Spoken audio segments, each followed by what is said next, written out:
One more thing that got lots of attention just the past few days is Jeffrey Sachs, during one of his interviews, he talked about that the COVID originated. He said with the 99% of the certainty that the COVID virus originated from UNC Chapel Hill, so in the United States. This is not a new theory, even though it Mm, got lots of attention now. There is a person called David Martin. He gave a speech for the European Parliament International COVID Summit in 2020. That was his mm, conclusion as well. UNC mm, Chapel Hill, their lab has producing the COVID-19 virus. So that is one piece of it. Garland Nixon, not that long ago, also had a program about that. His conclusion mm, was Fort Detrick was the one who leaked the virus. So the virus seems like a produced, made in Chapel Hill, UNC Chapel Hill, but somehow got leaked from Fort Detrick. So these are, yeah. lots of people in China believe that as well. The Fort Detrick is where lots of people think is where it's got leaked, not in Wuhan. And also, Trump signed an executive order that restricted the gain of function research, which is good. I agree with that. But Mm, in his executive order, he mentioned China in particular. It sounds to me like he's trying to ban the function of research on pathogens for China. mm, Um, and China, of course, is very unhappy about this. China strikes back with a white paper demanding a full investigation. China pointed out that there were COVID cases reported earlier than what U.S. government claims, stuff like that. So there's this spat about the origin, the COVID origin again. I do think there need to be some kind of investigation mm. by some authoritative organizations or something to have a good understanding of what happened with the COVID virus, don't you think? Well, it is absolutely essential. I mean, this is a huge event. I mean, you can argue about the responses that took place around the world, but I mean, those were enormous themselves. It's had a massive effect on societies everywhere around the world. I mean, and what ought to have happened afterwards is that there should have been a proper investigation, Mhm, perhaps through the agencies of the United Nations. It should mhm, have reported publicly. There should have been all kinds of people involved. It should have been a collaborative affair. But what happened was, right from the very first day, it was politicized and it was seized by the usual people in the United States, including Trump himself. Remember, he was talking about the Chinese virus or whatever it yeah. was and all that. So, and that opportunity to conduct an investigation was lost. Well, Mhm, maybe not lost, but it was delayed. And of course, the longer it takes, the more difficult it will be because the samples are probably being destroyed, the mhm. paperwork is probably being destroyed, the witnesses probably being silenced or paid off or whatever. And, the trail is going cold now. I don't think we will get to the bottom of this. I'm sorry to say. I think too many very powerful people are involved. I used to be one of those people who believed in the natural origin of this. Mhm. After all, that was what most scientists at one time were saying. I Right. don't believe that any longer. I've Mhm. come round to the view that probably there was something happened by someone. I strongly suspect that whoever was responsible was someone in the United States.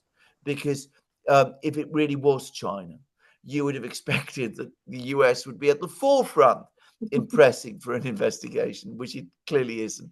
So that points to an American origin, conceptual, practical, who's to say?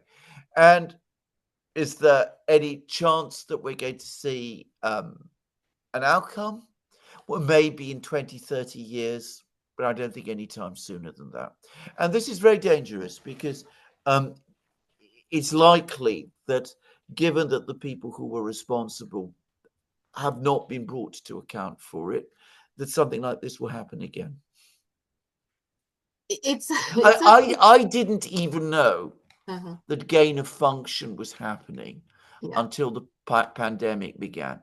I, Mhm. I can say for an absolute fact that 99.9999999% of well informed people who follow the news and take an interest in these kind of things, I'm not talking about the great mass of humanity, didn't know that gain of function research was taking place.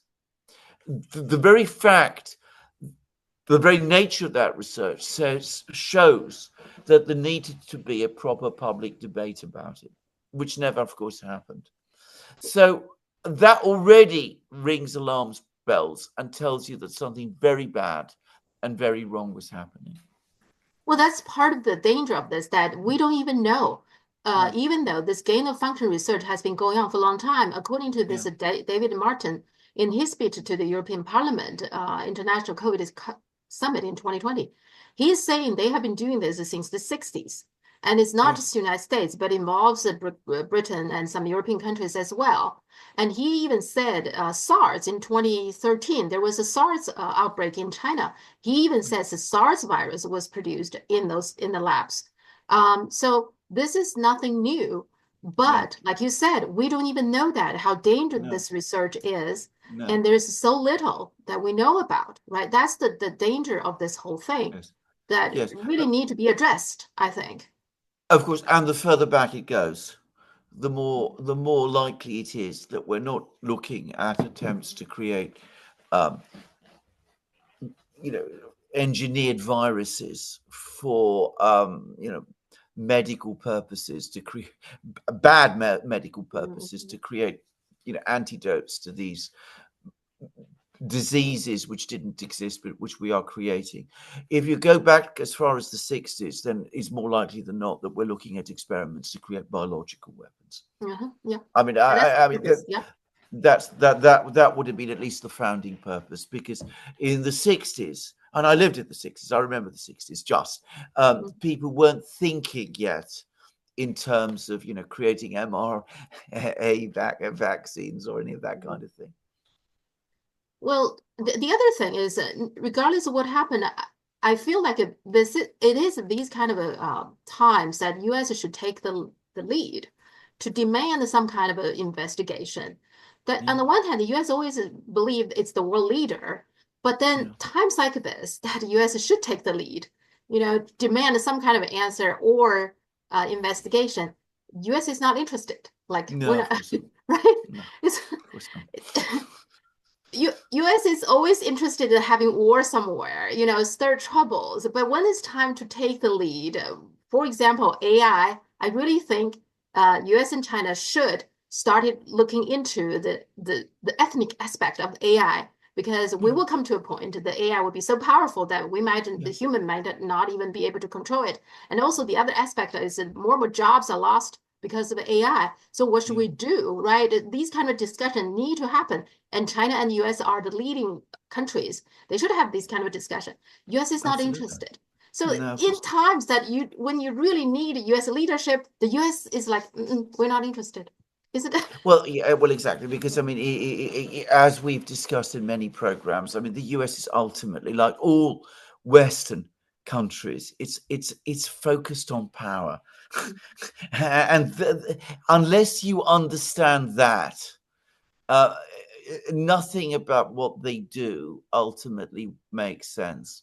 So from their point of view, if conducting these kind of investigations, or alternatively looking at the philosophical questions of AI, undermines its prospects of maximizing its power, then the United States simply doesn't want to be involved.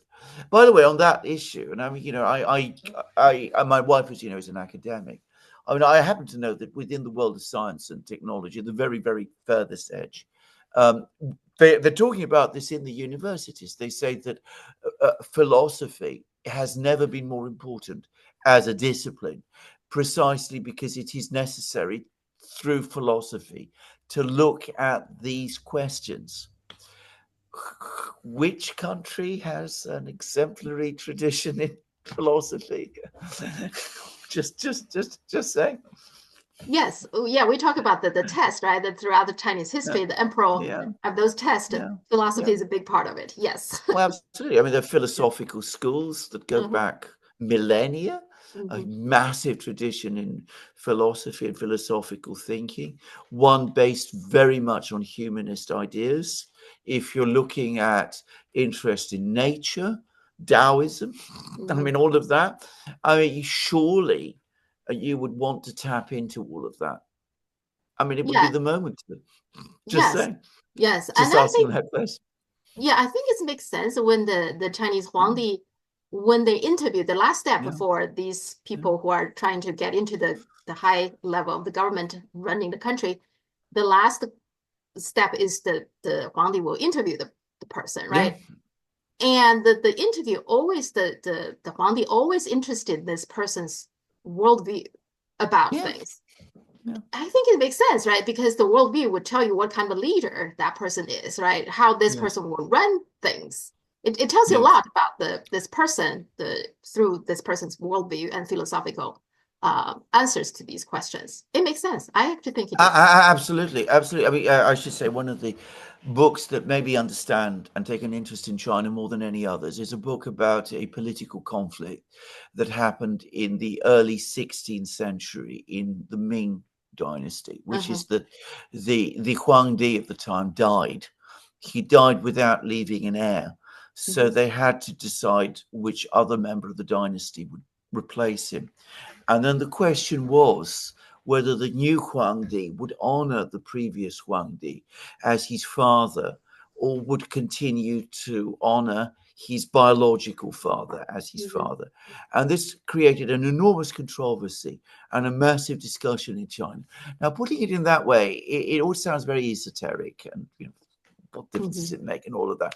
And weren't these people wasting their time arguing about these unimportant things? But actually, when you go beneath the surface, you discover that the whole discussion was about ethics, Uh-huh. about virtue, about how to, whether feeling should take priority over intellect. Yeah. All of these enormous philosophical questions were discussed and played out in a massive and very very interesting way. Hmm. And the quality of intellectual debate, so I believe in China it's called the Great Ritual Controversy, by the way.